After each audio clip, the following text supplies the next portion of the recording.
राधे राधे। आप सभी को मेरा आदर भरा नमस्कार। जैसा कि आप जानते हैं, हमने एचटेट 2017 में जो टॉपिक्स कवर हुए थे उसको डिस्कस करना स्टार्ट लिया है। तो चलिए आज का टॉपिक देखते हैं। आज का जो हमारा टॉपिक है that is hot stove rule. Hot stove rule जो है वो किसने दिया था? सबसे पहला क्वेश्चन, तो कोई भी कॉन्सेप्ट हम करें यही क्वेश्चन होता है कि ये कॉन्सेप्ट या ये रूल किसने दिया। तो this rule was given by Douglas McGregor. किसने दिया?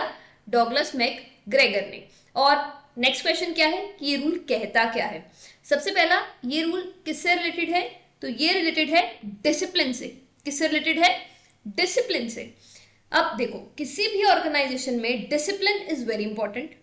अब देखो, हर एक ऑर्गेनाइजेशन के कुछ रूल्स एंड रेगुलेशंस होते हैं और जो भी वहां पे काम करने वाले होते हैं उनको उन रूल्स एंड रेगुलेशंस को फॉलो करना होता है। तो यहाँ पे यही बोला गया कि हमें यहाँ पे इंश्योर करना है कि डिसिप्लिन हो, सभी जो रूल्स एंड रेगुलेशंस हैं सभी उनको फॉलो करें, और अगर वो फॉलो करेंगे तभी हम अपने ऑर्गेनाइजेशन के ऑब्जेक्टिव को अचीव कर पाएंगे। बट जरूरी नहीं सब उनको फॉलो करे, हो सकता है कोई उसको ब्रेक करे। तो यहां पे बोला गया कि अगर कोई डिसिप्लिन को ब्रेक करता है, अगर कोई रूल एंड रेगुलेशन को ब्रेक करता है, तो उस पर डिसिप्लिनरी एक्शन कैसा होना चाहिए। ऑब्वियसली अगर कोई रूल को ब्रेक करता है तो उस पर पेनल्टी लगनी चाहिए। The answer is yes. But अब ये बताता है कि पेनल्टी कैसी होनी चाहिए। तो यहां पे क्या है, कुछ कंडीशंस है। First is you had a warning. Warning होनी चाहिए, पहले उनको पता होना चाहिए कि रूल है कि अगर आप ये करोगे तो आपके ऊपर पेनल्टी लगेगी। अब जैसे अगर आपने उनको बताया ही नहीं हुआ कि ये करना गलत है और आप करोगे तो पेनल्टी लगेगी, तो क्या होगा? तो उस केस में आप उनको रिस्पॉन्सिबल नहीं ठहरा सकते, आप उनको गलत नहीं कह सकते, बिकॉज आपने उनको बताया ही नहीं था। सबसे पहला तो है यू हैड अ वार्निंग, पहले आप उनको बता दो। Next is penalty was consistent. Penalty consistent होनी चाहिए, सबके लिए सेम होनी चाहिए। Third is penalty is impersonal, penalty impersonal हो। And fourth is penalty is not delayed. अब इसको समझते हैं हम हॉट स्टोव से। अब लाइक फॉर एग्जाम्पल एक तवा है, ठीक है, और ये जो तवा है वो गर्म है। तो अब मुझे बताओ, जैसे ही हम इस तवे को टच करेंगे तो क्या हमारा हाथ, लाइक फॉर एग्जाम्पल हमने हाथ टच किया, तो क्या हमारा हाथ जल जाएगा? और ऐसा है कि मैंने इस तवे को टच किया तो मेरा हाथ जलेगा और आपने इस तवे को टच किया तो आपको ठंडा लगेगा? ऐसा नहीं है ना, कोई भी टच करेगा उसको गर्म ही लगेगा।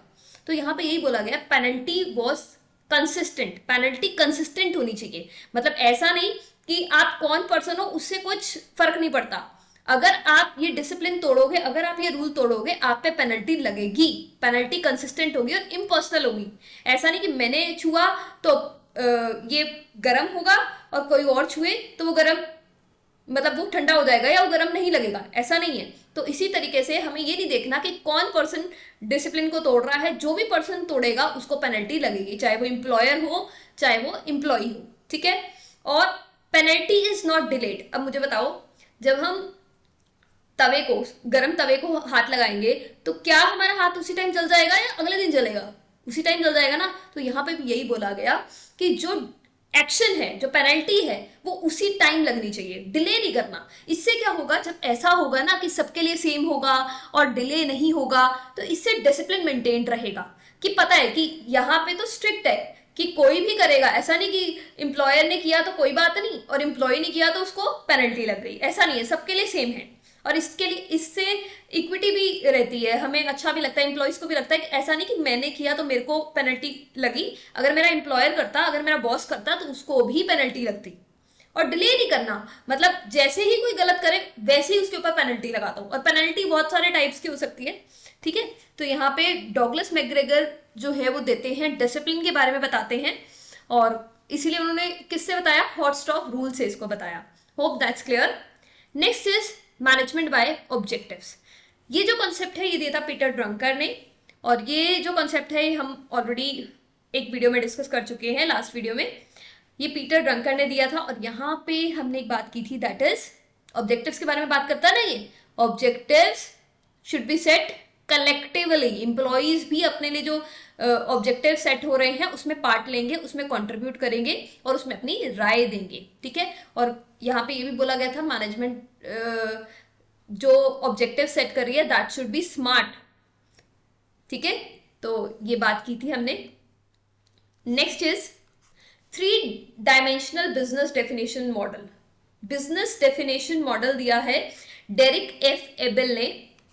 3 डायमेंशनल मॉडल है जिससे हम बिजनेस को देख सकते हैं कि बिजनेस क्या है। सो ये क्या कहता है, business can be defined, business को हम डिफाइन कर सकते हैं इन 3 डायमेंशन से, that is customer group, customer needs and technology और डिस्ट्रिक्टिव कॉम्पिटेंसीज। सबसे पहला जो क्वेश्चन होता है कस्टमर ग्रुप, हमारा बिजनेस जो है वो कौन से कस्टमर ग्रुप को सेटिस्फाई कर रहा है या कौन से कस्टमर ग्रुप को सर्व करने जा रहा है।